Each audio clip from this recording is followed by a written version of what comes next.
Hey guys, what is up. क्या हालचाल, कैसे हैं आप सब। मैं आपका दोस्त आपका स्वागत करता हूँ एक और नई वीडियो में। इस वीडियो का टॉपिक हमें रिकमेंड किया है हमारे सब्सक्राइबर दोस्त दीपक ने, जो चाहते हैं कि हम वीडियो बनाए कि एज अ बिगिनर हम एमसीयू की मूवीज को कैसे देखें।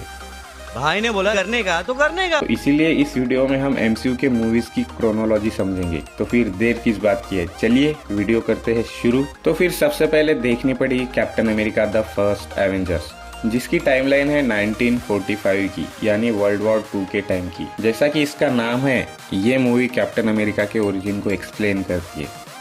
इसके बाद देखो कैप्टन मार्वल। इस मूवी की टाइमलाइन है मिड 90s की, और मूवी के एंड में हमें पता चलता है कि एवेंजर्स नाम कैसे डिसाइड हुआ। वो मैं इस वीडियो में नहीं बताऊंगा, अगर बता दिया तो नहीं देखने वालों के लिए ये स्पॉयलर्स हो जाएगा। फिर आती है आयरन मैन 1 की टाइमलाइन, जो एमसीयू को मेन टाइमलाइन से जोड़ती है, यानी 2008 की टाइमलाइन से। यही वो मूवी थी जिसने रॉबर्ट डाउनी जूनियर और एमसीयू को नए हाइट्स पर पहुंचा दिया था।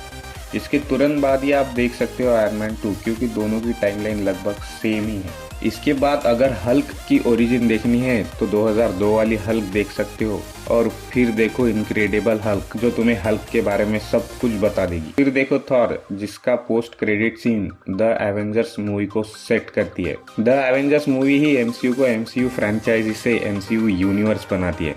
अगर फ्रेंचाइजी और यूनिवर्स का डिफरेंस समझाओ तो एक मूवी के कई सारे पार्ट्स बने तो उसे कहते हैं फ्रेंचाइजी। जैसे कि आयरन मैन 1, 2, 3, ये हो गई आयरन मैन की फ्रेंचाइजी। ऐसे ही थॉर, कैप्टन अमेरिका और कई सारी मूवीज के फ्रेंचाइजीज मिलकर बनाते हैं एमसीयू को एक यूनिवर्स। द एवेंजर्स के बाद आता है सीधा सीधा रिलीज सीक्वेंस ही, जैसे आयरन मैन 3 जो आयरन मैन की फ्रेंचाइजी की लास्ट मूवी है। उसके बाद है थॉर द डार्क वर्ल्ड, जिसमें हमें पहली बार दिखा था रियलिटी स्टोन। उसके बाद आती है captain America the winter soldier. इससे ज़्यादा सीरियस टोन वाली मूवी एमसीयू में इससे पहले कभी नहीं बनी थी। नेक्स्ट है गार्डियंस ऑफ गैलेक्सी वॉल्यूम 1 और वॉल्यूम 2।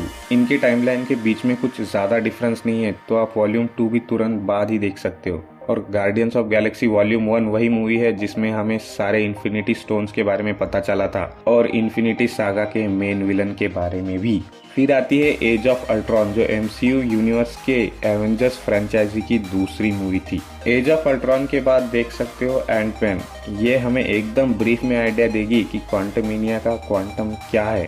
तो फिर आएगी कैप्टन अमेरिका सिविल वॉर, जो कैप्टन अमेरिका फ्रेंचाइजी की लास्ट मूवी है, और यही पहली मूवी है जिसमें हीरो की जगह विलन अपने इरादों में कामयाब हो जाता है। सिविल वॉर के बाद इमीडिएट इवेंट्स शुरू होते हैं स्पाइडरमैन होमकमिंग के। उसी मूवी में स्पाइडरमैन को पहली बार एमसीयू में इंट्रोड्यूस किया गया था। स्पाइडरमैन होमकमिंग के पैरेलल में ही ब्लैक विडो के भी इवेंट्स चल रहे थे, तो हाँ, स्पाइडरमैन और ब्लैक विडो के बीच आप सीक्वेंस चेंज कर सकते हो।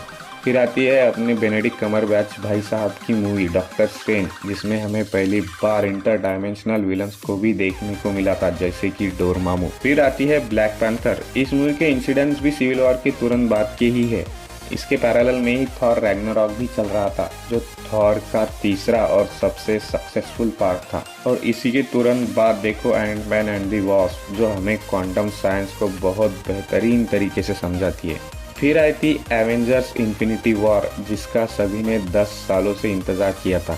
भाई, जो अभी एमसीयू की मूवीज को देखना शुरू करेंगे ना, वो बहुत ज़्यादा लकी है, क्योंकि उन्हें 10 साल इंतजार करना नहीं पड़ा था। हमें पता है कि हमने कितना पेशेंस रखा था इन्फिनिटी वॉर को देखने के लिए। इसके 5 साल बाद 2023 के 7 इंसिडेंट्स शुरू होते हैं एवेंजर्स एंड गेम के, जिसने इन्फिनिटी सागा को कर दिया था एंड, और बताया था कि आखिर ह्यूमन बींग्स सबसे अलग क्यों है। एवेंजर्स एंड गेम के बाद एमसीयू ने बहुत सारी वेब सीरीज भी रिलीज की डिज्नी प्लस हॉटस्टार पर, और वो भी नेसेसरी है एमसीयू के फेज 4 को समझने के लिए। तो इनमें शामिल है वांडा विजन, जिसमें वांडा के साथ क्या हुआ एंड गेम के बाद वो बताया गया। फिर आती है लोकी, जो एंड गेम में टेजरैक्ट लेकर भाग जाता है, तो उसके साथ क्या हुआ ये सीरीज वो एक्सप्लेन करती है। और लोकी सीरीज बहुत ज़्यादा इम्पोर्टेंट है कैंग को समझने के लिए, जो हेल्प करेगा क्वांटमेनिया और एवेंजर्स कैंग डायनेस्टी समझने के लिए। फिर आप देख सकते हो Spiderman far from home, Eternals, Disney plus Hotstar पर आई सीरीज, हॉकाई और Ms Marvel, Moon Knight, She Hulk, क्योंकि ये सारे एकदम पैरेलल में ही हो रहे थे। इसके नेक्स्ट बाद ही इंसिडेंट शुरू हुए थे स्पाइडरमैन नो वे होम के, और उसी के तुरंत बाद doctor strange in the multiverse of madness. अगर वांडा विजन नहीं देखी है तो तुम्हें बिल्कुल समझ में नहीं आएगा कि आखिर ये क्या चल रहा है। इन सब के बाद नंबर आता है थॉर लव एंड थंडर का, जो थॉर की चौथी मूवी थी और उसके ही पैरेलल में चलता है वेयरवुल्फ बाय नाइट, जो एमसीयू का एक अलग ही टोन है इस शो का। तुम लोग सोचोगे कि भाई कलरफुल एमसीयू में आखिर ये ब्लैक एंड व्हाइट क्यों आ गया है। और लास्ट में आई थी ब्लैक पैंथर वकांडा फॉरएवर, जो एमसीयू के फेज 4 को कर देता है एंड। तो हाँ, ये बेस्ट सीक्वेंस है जिसमें आप एमसीयू की मूवीज को देख सकते हो। अगर मुझसे कुछ मिस हो गया हो तो प्लीज कमेंट सेक्शन में जरूर बताना। होप आपको वीडियो अच्छी लगी होगी। तो इसी के साथ आज की वीडियो में इतना ही। जल्दी मिलेंगे अगली वीडियो में, तब तक के लिए अपना ध्यान रखना। सी यू सून।